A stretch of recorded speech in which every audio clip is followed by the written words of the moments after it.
Okay, so good morning, everyone. So, the topic that we are going to discuss for today is about academic and professional writing.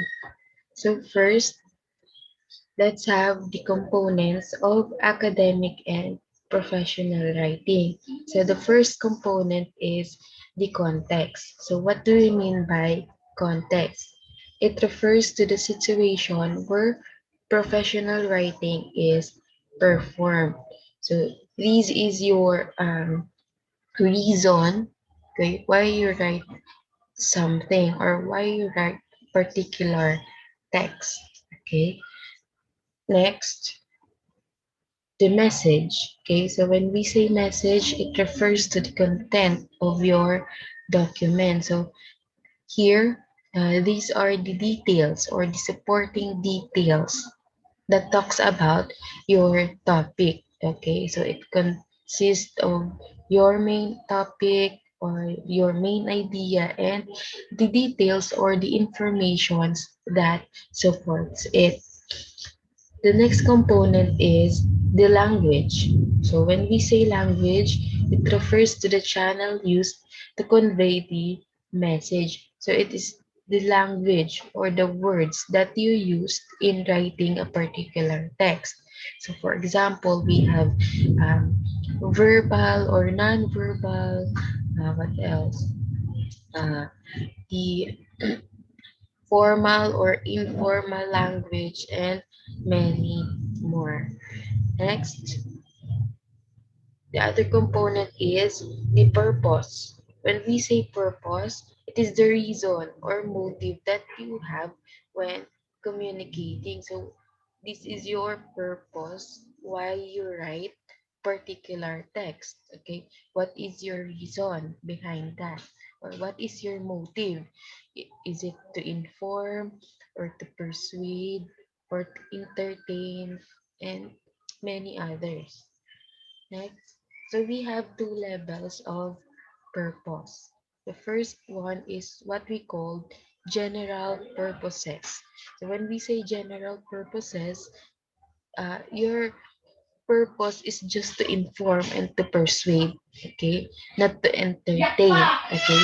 So when we say general purpose, ito po yung to inform or to persuade lang. Yun lang yung iyong purpose. But when we say specific purposes, you dig in deeper that purpose. No?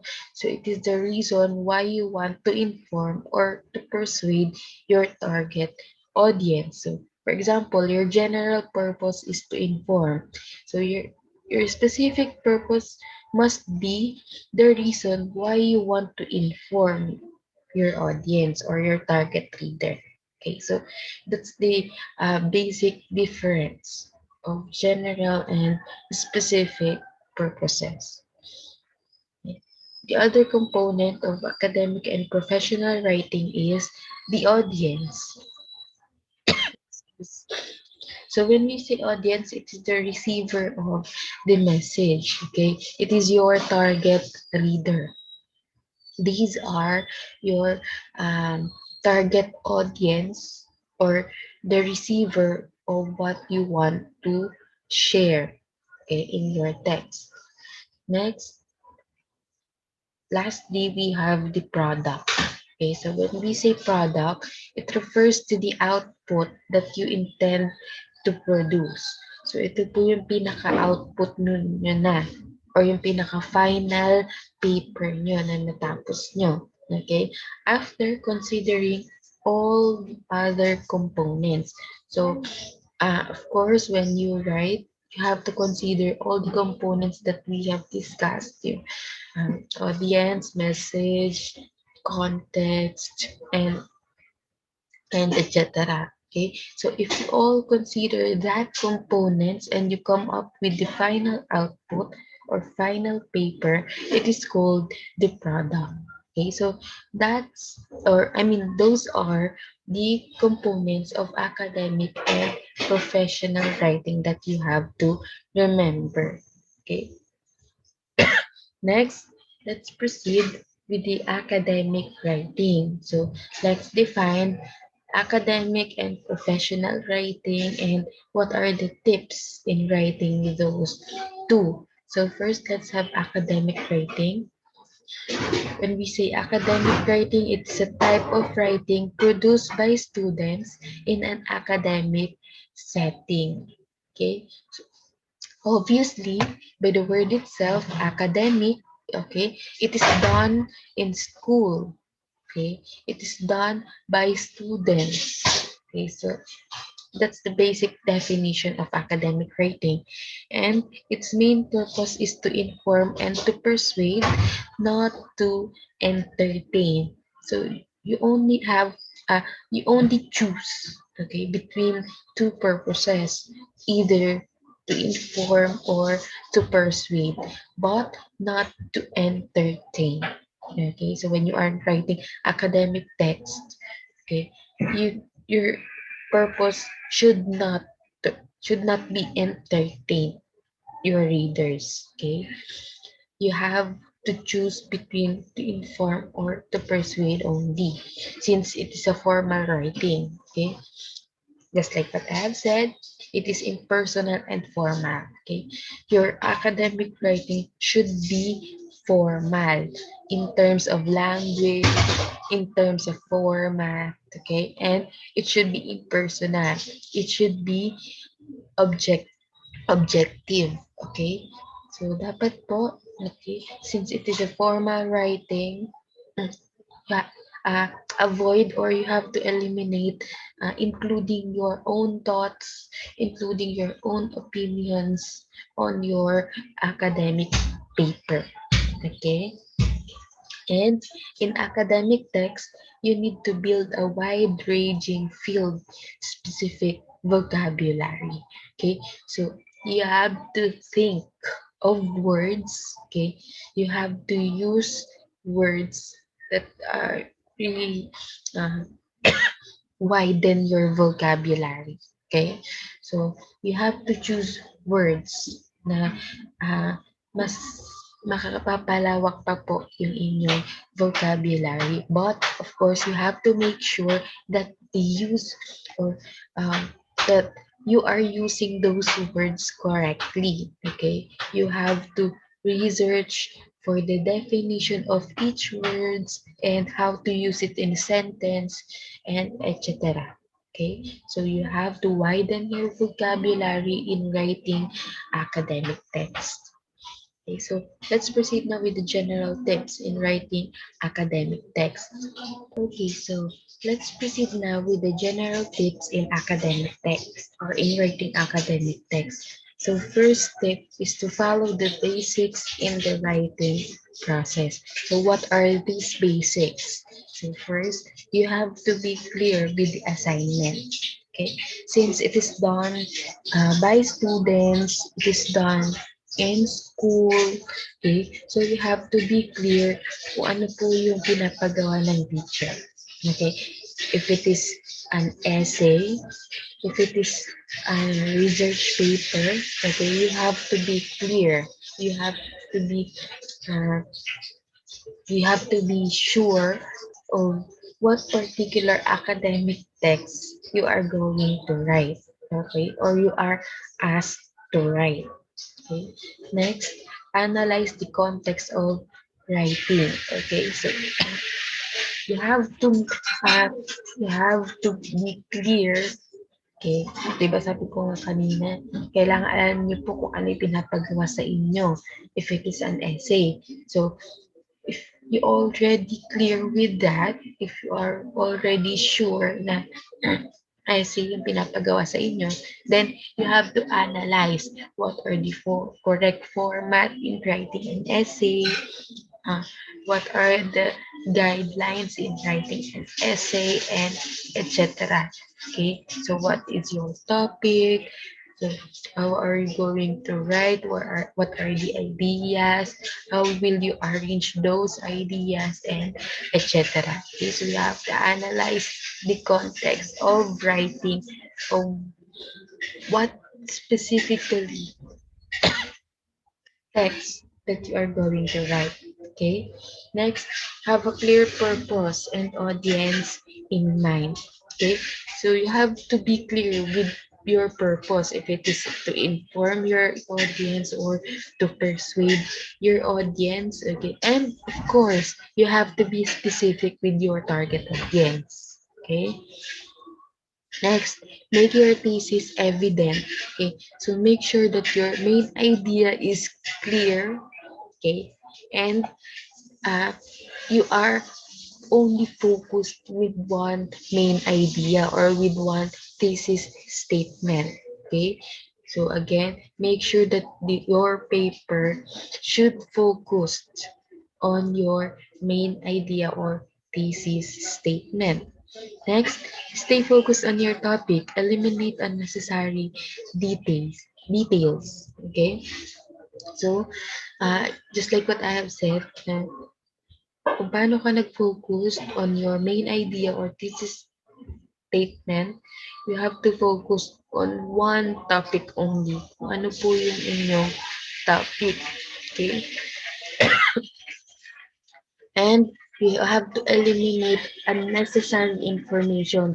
If sa tingin nyo, hindi naman importante information, if sa tingin nyo po is paulit-ulit lang yung details na binabanggit niyo, then eliminate it.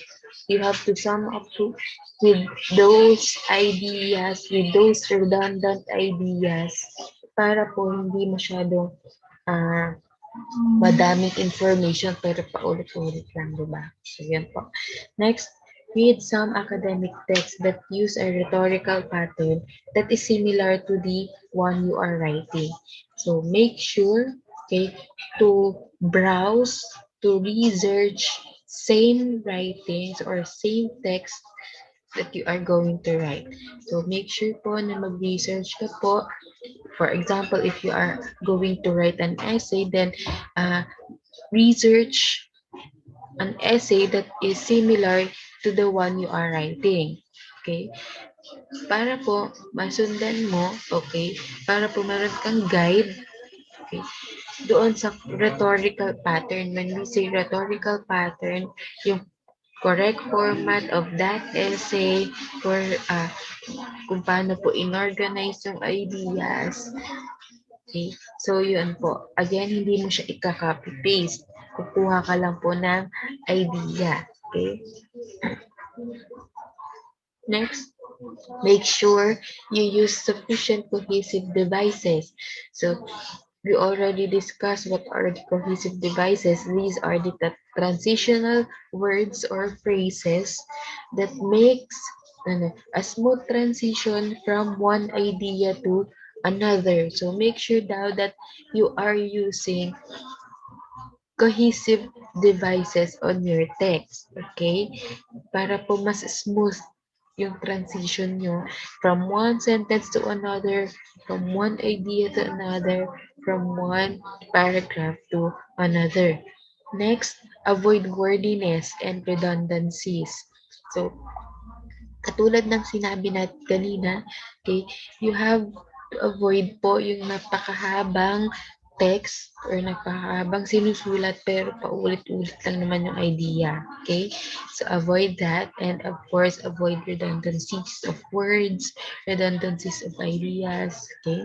Next, use brainstorming strategies. Okay? So, if it is by group, okay, if you are asked by your teachers to write research paper by group, then you can have brainstorming strategies. Okay? Para po ma-overcome yung writer's block, para hindi maubusan ng ideas sa isusulat.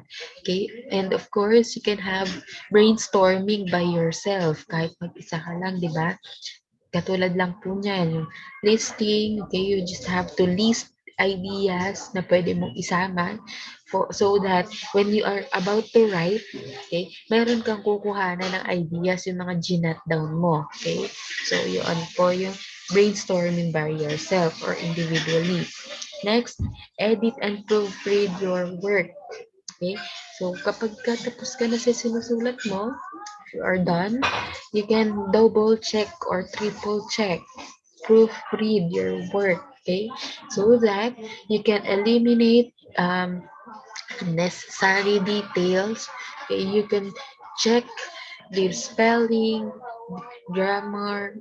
Okay, you can edit some parts that you think, okay, na hindi tama. Okay, you can add some ideas na sa tingin mo nalimutan mo, and etc. Okay, so those are the general tips in writing an academic text.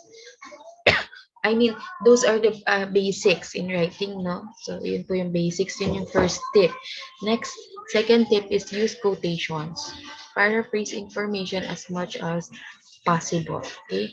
So, you can use quotation marks. Again, first is if you cite an information from other sources.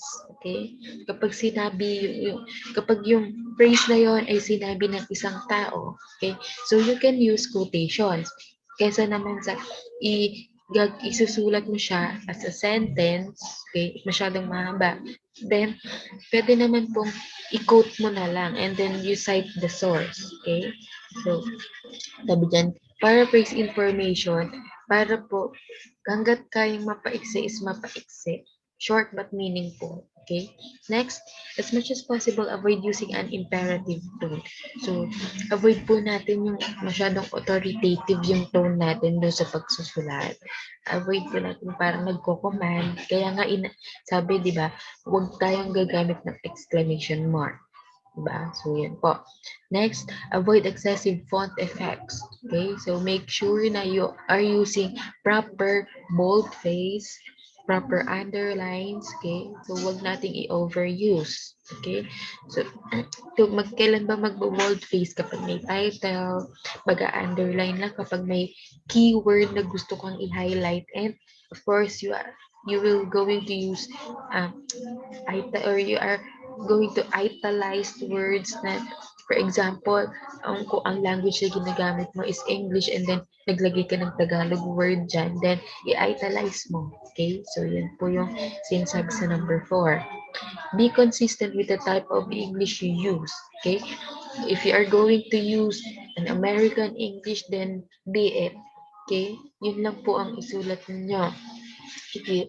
So don't change or don't shift from, for example, British English to American English to Old English to, di ba? Yung mga ganon, medyo maguguluhan po yung ating reader. Okay? So you have to stick with the language that you choose. Okay, so lastly is you have to plan wisely. Okay, so before writing academic text, okay, before writing uh, actually any kind of text, no, any kind of paper, you have to plan wisely. You have to plan of what topic that you are going to write, what is the main idea, what are the ideas or details that you are going to include, okay, and etc. Okay, you have to allot time in preparing of what your teacher asked you to write. Okay, so that's it. Those are the general tips that might help you in writing academic text. Okay, so next, let's proceed now with the professional writing. Okay, so when we say professional writing, it is any type of written communication done specifically in a professional context. If in academic writing, it is done by students, here in professional writing, it is done by professionals. Yung mga nagtatrabaho na or nasa uh, nasa field na ng pagtatrabaho. Okay? So, this kind of text or paper, it is written in professional field. That's it. That's the basic definition. Next, most often applied in business and technical writing, just like what I have said. Okay? It is done in businesses. Okay? Sa mga trabaho.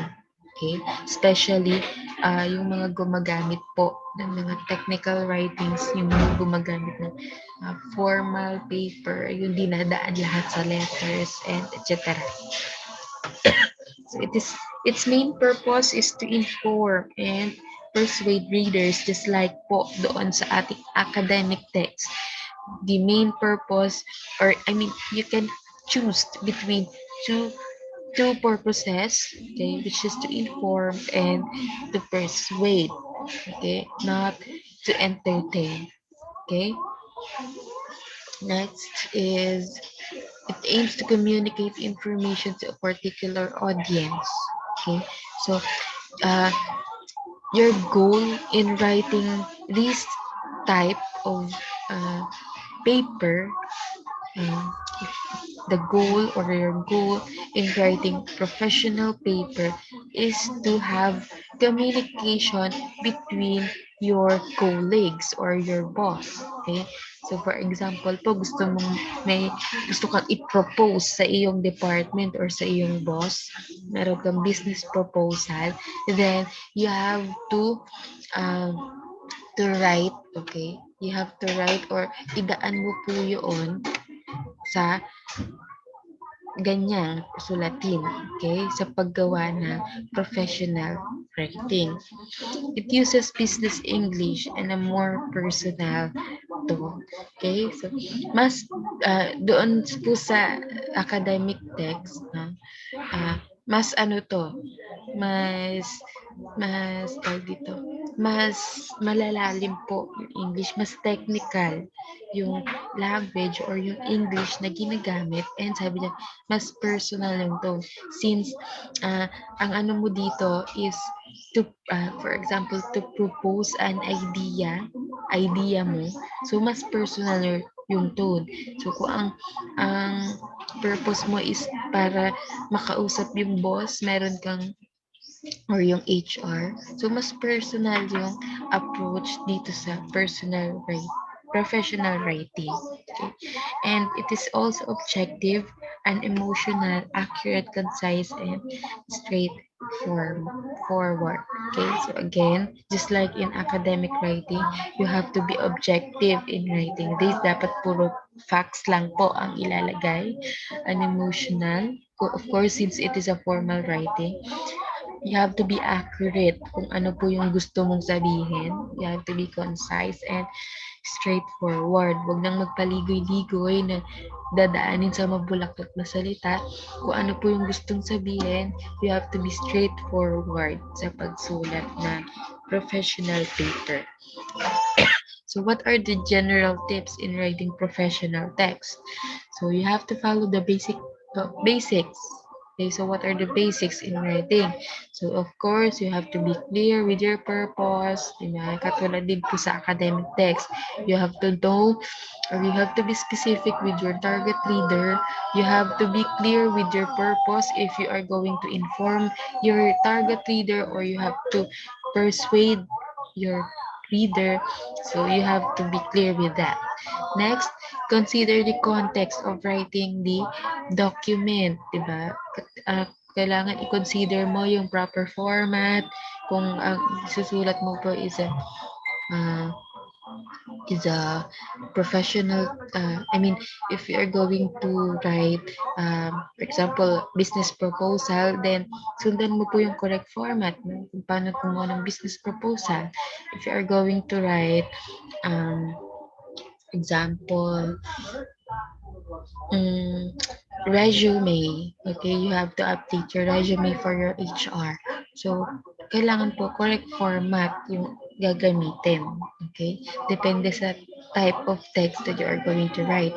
Next, organize your idea using cohesive devices. So, dito din po, ginagamitan din ng transitional devices. Of course, sabi ko nga, lahat naman ng uri ng text or ng sulatin ay kailangan gamitan ng mga transitional devices para mas smooth po yung transition. And avoid wordiness. Okay? Sabi nga, di ba kanina, you have to be straightforward kung ano po yung gustong sabihin sa iyong target reader, di ba? Avoid redundancies. You have to be direct to the point. Okay? avoid unnecessary details. Just like dun din po sa academic text, if sa tingin mo hindi importante ah, yung information, kung hindi importante, then wag mo nang isama, wag mo nang isulat, diba? Next, use brainstorming strategies to overcome writer's block. So, same lang din po. Okay? Since dito po, no, kapag ka, ano ba, sa trabaho, meron kayo per department, di ba, ganyan. May mga iba't ibang team yan or department. So, if you are going to have a business proposal as a group, then you can have brainstorming para po hindi maubusan ng idea or ideas. Then, of course, you can have brainstorming by yourself. So, nabanggit naman natin yung example ng brainstorming pag mag-isa lang, di ba? Next, eliminate all grammatical and typographical errors as much as possible. Okay? So, you have to double check, triple check, okay, your paper para po maitama yung mga misspelled words, i-correct yung mga grammatical errors and typographical errors. Okay? Of course, professionals na to di ba? You are considering yourself as a professional, so you have to make sure that walang mga grammatical and typographical or misspelled words dyan sa iyong paper. Next, so those are the basics in writing that you have to consider when you are writing professional text. The second tip is to anticipate the reader's beliefs, values, motivations, and possible objections, especially when writing persuasive documents such as proposal. Okay, so you have to consider, okay, so before writing, you have to consider or you have to think of the possible questions that might ask to you doon sa yung paper. Okay? So, kailangan ko maisip mo agad kung ano yung mga posibleng itanong sa'yo, yung mga pwedeng i-object or hindi sang-ayunan doon sa iyong paper. Okay? You have to think kung ano yung mga possible na thoughts, okay, na iisipin ng iyong reader kapag nabasa niya yon. Katulad nga daw po kapag magpa-propose ka or mag-show ka ng business proposal, you have to think of the belief of your target audience, okay, kung ano mga possible na hindi sang-ayunan doon sa iyong business proposal para po ma-include mo na yon doon sa iyong uh, sinusulat na professional text or para po mas ma-eliminate mo na yung mga dapat mong i-eliminate at isama yung mga dapat isama. Next, adjust your language based on your relationship with the receiver. So, if you are writing for your boss, okay, if you are writing something, or if you are going to have a business proposal for your boss, since boss mo yon, dapat may, yung language na gagamitin or yung approach mo is mas formal, okay? And kapag ka naman sa colleague mo lang, okay, you are going to write something for your colleague, then you can have it siguro less formal since colleague mo yun. Pero ayun, you have to think, okay? You have to adjust kung ano po yung relationship mo doon sa iyong pagdadalhan or sa iyong target audience. Next, study the format, okay, used by your organization. So, for example, you are going to update your resume. You are going to pass the updated resume to your HR. So, merong, di ba, merong format na talagang ginagamit na nasa, meron kang na-research sa Google, yun yung ginagamit mo kasi sa tingin mo mas accurate yon sa yung mga information. Pero merong format na ginagamit yung iyong pinagtatrabahuhan na dapat gamitin. So, you can have it po, yung ginagamit na format doon sa iyong pinagtatrabahuhan. But if you think na mas accurate yung ginagamit mo na format, then you can have it po, pero apply mo pa rin yung format okay, na ginagamit ng iyong pinagtatrabuhuan company. Okay? Next, avoid excessive font effects. So, ganun lang din po sa academic text. So, make sure po na ah, sakto lang yung paggamit ng mga font effects mo. Wag nang masyadong yung iibahin yung kulay, gagamitan ng red, blue. So, wag na po yun. So, i-ano lang, iakma lang po natin yung paggamit ng mga font effects na yan, boldface, underlines, and italics. Next, be consistent with the type of English you use. Okay, so make sure na kung ano lang yung English na ginamit mo, if it is American English or British English, then you have to stick with it. Okay, just like in academic text. That's the end of our discussion. So hopefully you learned something from that. And if you have questions, you can ask me po. You can send me personal message. So thank you so much and have a great day.